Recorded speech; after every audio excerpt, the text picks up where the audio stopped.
Hi there, welcome to another Book Depths episode. Drawn from the School of Life Press and the School of Life blog, this book, The School of Life and Emotional Education, is an anthology of materials. Alain de Botton first proposed this book as a tool for helping us find peace and get more out of our free time, as well as for clarifying ourselves and enhancing our relationships, our jobs, and social life. The School of Life seeks to do this with movies, books, gifts, and seminars.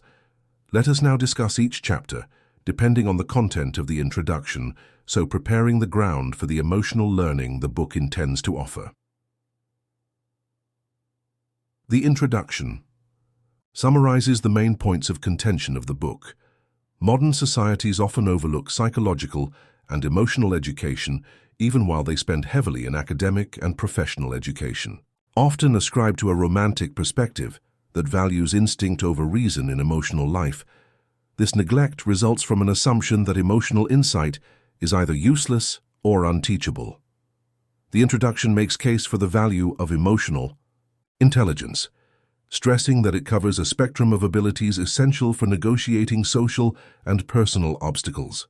It implies that for most of human history, religions offered direction in these spheres, but with secularism, culture was proposed as a substitute, though it hasn't quite taken on this role. The introduction also addresses the underappreciated genre of self-help, advocates a better kind based on real emotional education, and explores self-development as an ongoing process, transcending financial and career progress. It presents art and ritual as remedies for the akrasia, that is, weakness of will, that prevents us from acting on what we know is right.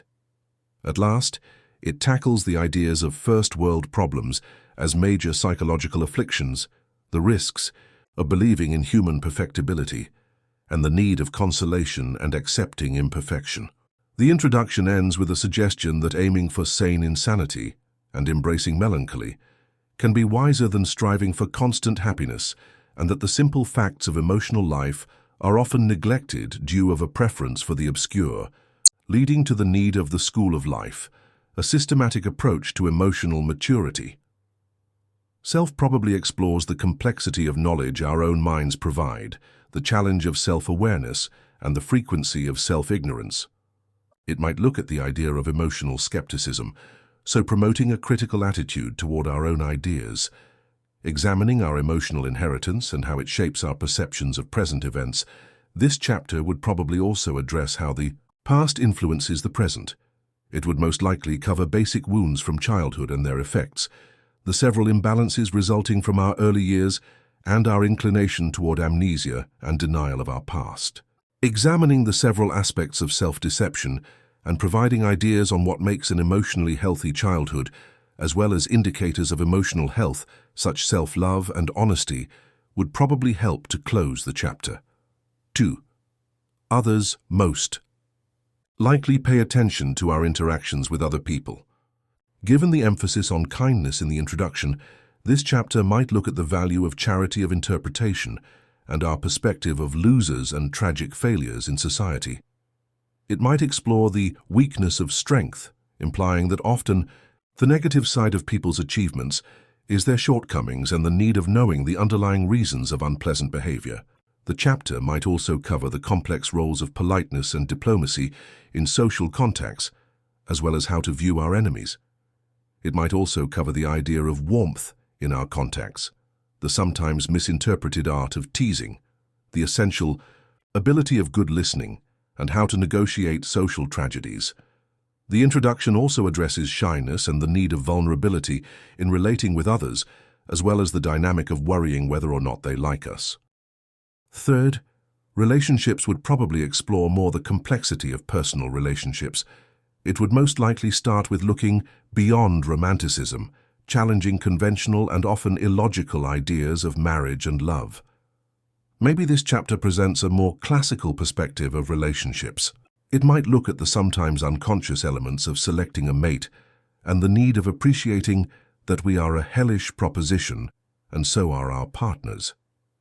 The chapter might go over the unhelpful behaviors the constant longing for reassurance in relationships can cause, and it could also introduce the concept of partner as child, suggesting that wanting to change our partners and vice versa can be a sign of love and examine the dynamic between love and education, suggesting that wanting to approach difficult events with more compassion and examine.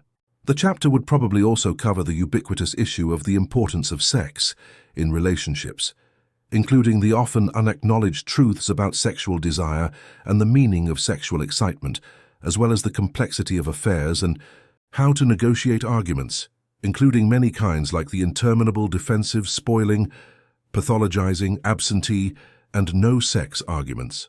The chapter might close with thoughts on pessimism in relationships, the agony of unrequited love, the sometimes disregarded relevance of the laundry and other domestic practicalities, the sadness of "it was meant to be nicer," and the unrealistic expectations from childhood, the role of secrets, the wisdom of compromise, and the unexpected consolations of friendship inside the context of romantic relationships, perhaps ending with a modest argument for marriage.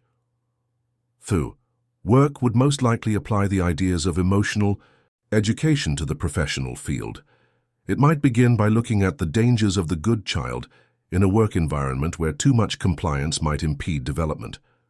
The chapter might go over the link between confidence and the inner idiot, implying that accepting our stupidity will boost confidence and address the imposter syndrome, so enabling readers to overcome feelings of inadequacy. It might also look at the complexity of fame and its sometimes depressing reality, as well as the difficulties and aspirations connected to workforce specialization. By contrasting artists and supermarket tycoons, investigating the possibility of including greater values into the commercial world and delving into the psychology of consumer society, challenging our relationship with material possessions, the chapter might present a unique viewpoint. Drawing on Maslow's hierarchy, it could introduce the idea of higher needs and how capitalism might change to meet them. The chapter could also examine the promises of advertising and the discrepancy between those promises and the actual fulfillment of our deeper needs, so perhaps concluding with thoughts on artistic sympathy as a means of bridging the gap between economic inequality and respect. Culture would probably look at how cultural forces guide our emotional life. It might go back over the contrast between romantic and classical viewpoints and how they affect many facets of our experience. This chapter might explore apparently little subjects like why we hate cheap things, exposing underlying psychological and historical causes. Drawing on Japanese aesthetics like kintsugi, it might also investigate the idea of imperfectionism and find beauty and value in the flawed and imperfect.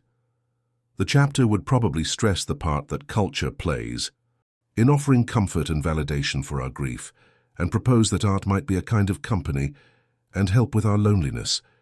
It could conclude by advocating for the wisdom of good enough in various aspects of life, encouraging us to temper unrealistic expectations and the importance of cultivating gratitude, ultimately aiming to impart a sense of wisdom encompassing realism, appreciation, awareness of folly, humor, politeness, self-acceptance, forgiveness, resilience, understanding of envy, realistic views of success and failure, acceptance of regrets, and the pursuit of calm. Combining all these lessons gives this book a thorough emotional education that transcends conventional intellectual learning. It challenges readers to recognize their own thoughts, negotiate relationships with more compassion and insight, find meaning and fulfillment in their work, and interact with culture in ways that offer comfort and wisdom. The book presents a more realistic and complex view of the human condition, challenging many accepted ideas about emotions, relationships, and success. Reading this book will help you gain a better grasp of who you are and how others see you. Boost your emotional intelligence so you can face life's challenges with grace and knowledge, or satisfy your insatiable curiosity about the unseen forces at work in our minds. It provides useful direction for leading a more fulfilled and emotionally conscious life, and a provocative and perceptive trip into the sometimes unexplored areas of our inner life. We appreciate you joining in this conversation on our channel. Should you find this examination of the School of Life and Emotional Education useful and perceptive, kindly consider liking and distributing this video to others who might also profit from its wisdom. Your support enables us to bring more material like this right to you.